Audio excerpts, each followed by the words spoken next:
माननीय सदस्य जयराम महतो। ठीक, धन्यवाद अध्यक्ष महोदय। जयराम महतो जी, मेरा सवाल कोल्ड स्टोरेज निर्माण को लेकर था, चूंकि और विभाग ने इसका उत्तर आंशिक स्वीकारात्मक दिया है और ये सभी जानते हैं कि लगभग व्यवस्थित रूप से कोल्ड स्टोरेज का संचालन ना होने से राज्य के किसान औने पौने दामों में अपनी फसल को बेच देते हैं, क्योंकि उनके पास उन्हें रखने के लिए स्थान नहीं मिल पाता है। और इसमें उत्तर में दिया गया है कि 20 जिलों में 5000 मीट्रिक टन क्षमता वाली कोल्ड स्टोरेज का निर्माण कराया जा रहा है, जिसमें 9 जिलों में कोल्ड स्टोरेज का निर्माण हो चुका है और 7 जिलों में निर्मित कोल्ड स्टोरेज का संचालन हेतु हस्तगत किया जा चुका है। तो मैं सीधा मेरा पूरक रहेगा कि चूंकि जिला बहुत बड़ा होता है और भौगोलिक रूप से हमारा क्षेत्र काफी बड़ा है, तो मैं एक पूरक करना चाहूँगा कि जिला के आधार पर क्या भविष्य में प्रखंड स्तरीय 500 मीट्रिक टन से 1000 मीट्रिक टन तक के कोल्ड स्टोरेज निर्माण का कोई विचार है सरकार के पास? माननीय मंत्री जी। अध्यक्ष महोदय, आपके माध्यम से माननीय सदस्य को ये अवगत कराना चाहूंगी कि इस वित्तीय वर्ष 26-27 को हम लोगों ने इसके लिए एक बजटीय प्रावधान भी लिया है कि हर एक विधानसभा में माननीय सदस्यों के अनुशंसा से एक कोल्ड स्टोरेज का निर्माण कराया जाएगा। अध्यक्ष महोदय, इसके अतिरिक्त वर्तमान में हम लोगों के पास प्रत्येक जिला स्तर पे 5000 MT का कोल्ड स्टोरेज उपलब्ध है और अगर उपलब्ध नहीं है तो उसमें अभी वो वर्क इन प्रोग्रेस है। ठीक है, दूसरा खंड का वर्ग है। इसके लिए मैं मंत्री महोदय का धन्यवाद दूंगा कि विधायकों की अनुशंसा पे प्रत्येक विधानसभा में कोल्ड स्टोरेज की स्थापना होगी, इसके लिए मैं धन्यवाद दूंगा।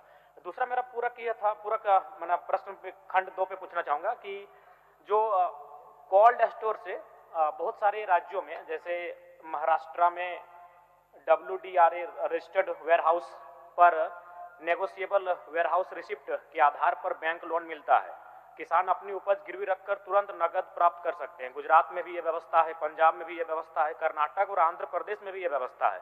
तो मैं जानना चाहता हूं, क्या झारखंड में इस व्यवस्था पर हम विचार कर सकते हैं कि कोल्ड स्टोरेज में जब वो अपना अनाज को रखेंगे तो उसके आधार पर उनको ऋण मिल सकता है? माननीय मंत्री जी।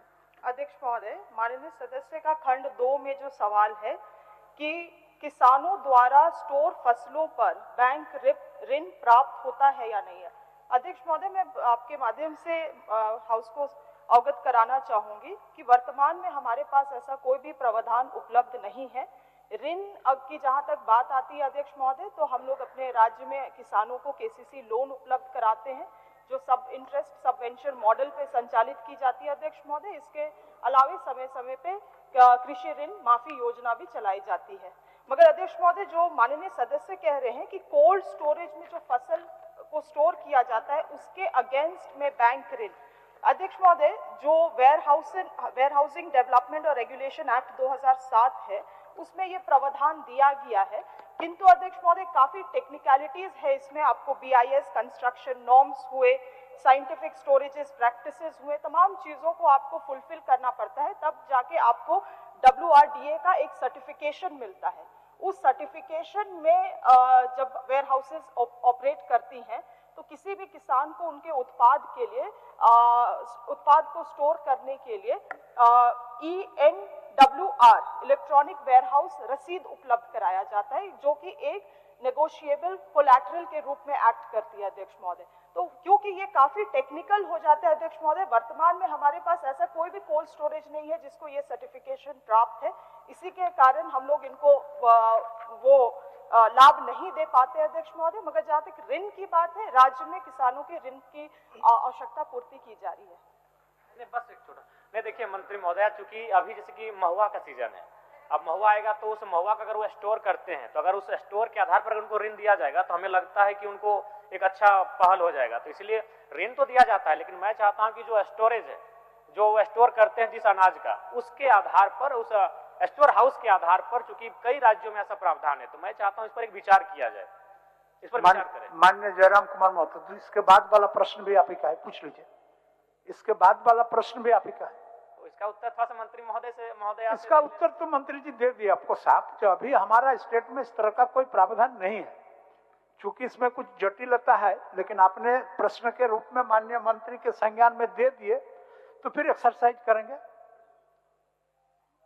चलिए, ठीक, धन्यवाद। मेरा इस प्रश्न का विभाग का उत्तर स्वीकारात्मक है। मेरा प्रश्न था कि ऊर्जा विभाग में स्वीकृत पदों एवं कार्यरत पदों में काफी अंतर है। तो मैं सीधा पूरक, समय ना गवाते हुए सीधा पूरक जानना चाहूंगा कि जो पद रिक्त हैं, उन रिक्त पदों की भरपाई के लिए सरकार कितनी समय अवधि में उन रिक्त पदों की भरपाई करेगी? माननीय मंत्री ऊर्जा। माननीय अध्यक्ष महोदय, बड़ा स्पष्ट पूरक है उनका और चिंता भी लाजमी है महोदय। जो सृजित पद है ऊर्जा विभाग में, उस पद को कब तक भरा जाएगा, उसके जो सृजित पद के विरोध में जो खाली पद है उसको कब तक भरा जाएगा महोदय? इसका नियमावली बन गया महोदय, विभाग के द्वारा इसकी नियमावली बना लिया गया है और हम समझते हैं कि अति शीघ्र इसको बहाली की प्रक्रिया में हम लोग आगे बढ़े हैं महोदय और अति शीघ्र बहाली होगी महोदय, भरा जाएगा, उस पद को भरा जाएगा महोदय। ठीक है जयराम जी। थोड़ा सा कोई अवधि, मतलब अप्रैल, मई, जून, कुछ 3 महीना, 90 दिन, 180 दिन, कुछ भी मंत्री महोदय? विभाग नियमावली बना लिया महोदय, नियमावली के पश्चात कैबिनेट में जाएगा महोदय, उसके बाद संबंधित एजेंसियों को भेजा जाएगा, जेसीसी को, जेपीसी, जिससे भी करवाना होगा महोदय।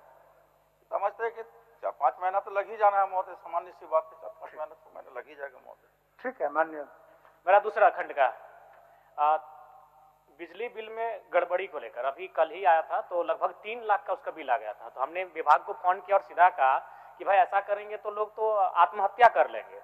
आप समय के साथ बिल लेने का काम करें। अब 2 साल बाद दिए हैं, उसको बिल 2 लाख थमा दिया, किसी को 2.5 लाख रुपया थमा दिया। ये सभी माननीय सदस्य के सामने ये समस्या आती होंगी, भले वो बोलना ना चाहे या नहीं चाहे, ये समस्या सबके सामने आती है। तो मैं चाहता हूं कि उचित सिस्टम डेवलपमेंट किया जाए, कम से कम वहां वो लिखित शिकायत नहीं, एक पोर्टल पर शिकायत हो और आपको वो पता चले कि भाई कितनी शिकायतें आई हैं। जैसे कोई एक हेल्पलाइन नंबर हुआ, तो उसी प्रकार मैं चाहता हूं पोर्टल डेवलपमेंट किया जाए और इस पर उपभोक्ता शिकायत ना करने उससे पहले आप सरकार इस पर एक्शन ले, सरकार के पास एक टीम हो जो इस पर एक्शन ले और इन समस्या, इन विसंगतियों को दूर करने का प्रयास करे। माननीय मंत्री जी, दूसरा खंड। हाँ महोदय, अध्यक्ष महोदय, पहला खंड और दूसरा खंड का प्रश्न अलग अलग है। हाँ, लेकिन फिर भी हाँ अध्यक्ष महोदय, विभाग ऊर्जा ही है तो ऊर्जा विभागीय है। उसमें महोदय इनका जो दूसरा खंड है कि बिजली बिल के नाम पर मनमाने ढंग से बिल की वसूली की जाता है महोदय। तो महोदय देखिए, उसमें 2 प्रक्रिया। अब स्मार्ट मीटर लगा रहे हैं महोदय, सरकार हमारी स्मार्ट मीटर लगा रही है। अब पुराना मीटर जो है महोदय आउटडेटेड हो गया महोदय, तो उसका बिल जब स्मार्ट मीटर लगाने लोग जाता है तो जो बिल बकाया होता है तो स्वाभाविक है कि इसमें कैरी फॉरवर्ड हो जाता है महोदय। जब कैरी फॉरवर्ड होता है तो लगातार मान लीजिए 3 साल, 4 साल, 5 साल से नहीं दिया है बिजली बिल, तो उसको सूद समेत उसको क्लब करके महोदय उसको बिजली बिल निकाल दिया जा रहा है। सवाल इस पर है कि महोदय की जानकारी का होना, कंज्यूमर को जानकारी कैसे हो रहा है महोदय उसका बिल। चूंकि जब हम लोग विद्युत कनेक्शन देते हैं तो उसके मोबाइल से कनेक्ट रहता है नंबर, तो बराबर महीना में उसको मोबाइल से मैसेज मिलते रहता है महोदय। और तत्परता थोड़ा अपनी ओर से भी होना चाहिए कि भाई हम कनेक्शन लिए हैं तो निश्चित तौर पर विभाग से, अगर हमारा मोबाइल में नहीं आ रहा है तो विभाग से संबंध करके हम बिजली बिल को देखें और उसके भुगतान करें महोदय। लेकिन माननीय अध्यक्ष महोदय, लेकिन माननीय सदस्य की जो चिंता है, चिंता इस बात का है कि 3 लाख रुपया अचानक एक कस्टमर का, एक कंज्यूमर का बिल आ गया महोदय।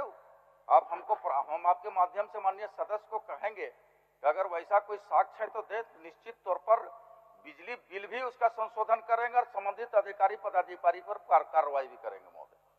दूसरा हो गया। दूसरा एक महोदय अंतिम बोल देते हैं महोदय, दूसरा जो कह रहे हैं कि भाई टोल फ्री नंबर, तो हमारा टोल फ्री नंबर जारी है महोदय 1912 और 94-311-35-504 हेल्पलाइन नंबर जारी है महोदय। इसलिए सूचना दे महोदय, उसमें सब चीज समाधान होगा महोदय। ठीक है, मंत्री जी ने कहा उसी को पूरा कर देते। मंत्री जी ने कहा अगर कोई ऐसी शिकायत है तो बिल्कुल अभी सामने बाहर ही बैठा है, हम एप्लीकेशन लेकर जब वो कक्ष में चले जाएंगे 1 घंटा विश्राम के लिए उनको जाके हम दे देते हैं और उम्मीद करते हैं आप कार्रवाई करेंगे। ठीक।